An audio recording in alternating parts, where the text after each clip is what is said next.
Hey guys, today we are making holiday cookies in a jar. These are such a great gift for Christmas time to deliver friends, neighbors, bus drivers, teachers, whoever. So start with a quart-sized jar. Make sure it is clean and super dry. We're gonna add in 2 cups of spooned and leveled bread flour, and then from there we're gonna add in a tablespoon of non-fat milk powder. This is a fun, unique trick that sort of adds a little bit of extra flavor to the cookies. Just makes them a little bit creamier flavored, and it's just so good.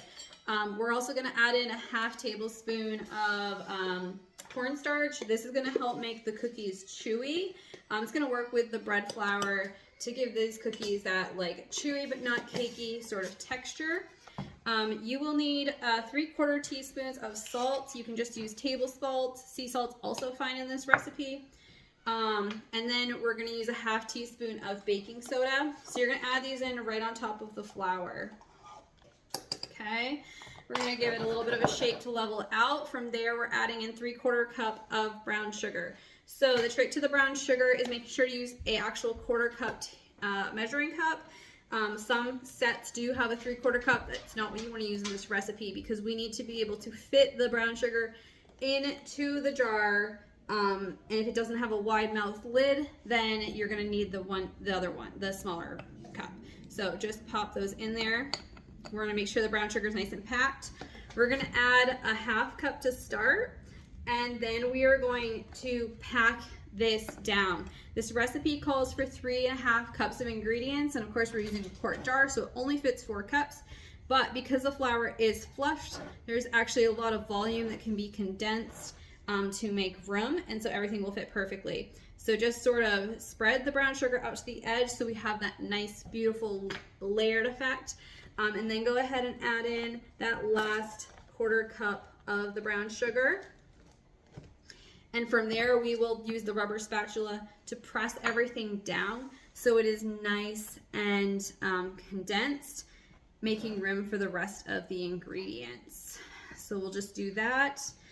If you have one of those wooden pastry dowels, that also works great. Anything that you can fit in here to press down, but I find that the rubber spatula works pretty well.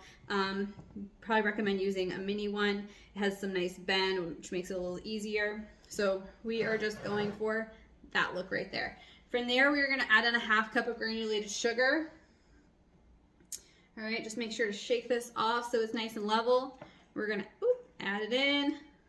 Okay, then go ahead and level that off. From there, we are going to do some holiday M&Ms. If you're not making these for the holidays, feel free to use whatever M&Ms you want. You can also use all chocolate chips, and you can use a mix of chocolate chip varieties, white chocolate, semi-sweet, dark. So go ahead, use a ½ cup of M&Ms, layer those in, give them a little bit of a shake. Then I like to add dark chocolate chips when using milk chocolate chips because I find that it adds a nice balance of sweetness to these cookies. I'm a dark chocolate fan myself, so it makes them more enjoyable for me. And if you're giving these as a gift, it kind of hits both the milk chocolate fans and dark chocolate lovers, right? So a total of a cup of add-ins if you're using all M&Ms or all chocolate chips. So we are going to shake this, and we will press it down just a little bit. We're gonna go ahead and add in some sprinkles because we like to make things extra festive around here, and my daughter would be really upset if there weren't sprinkles in her cookies. So we're gonna go ahead and add in about 2 tablespoons of sprinkles. These are totally optional, but really fun. If you're making these for a birthday, you could use rainbow sprinkles and white chocolate chips. And from there, we are going to top off our jar. Everything will press down. You can give it a little shake, and we should be good. I have these fun printable tags on my site that you can print for free. We have both the ones that include full instructions as well as ones with a QR code. So go ahead, print those out, then cut them. They are meant to be used in strips like this, and we fold them over so you have the gift tag on the front and instructions on the back. So you're gonna hole punch them, and then we're just going to use some ribbon to secure them to our jar. Then go ahead and gift them. I would recommend using these up within a month.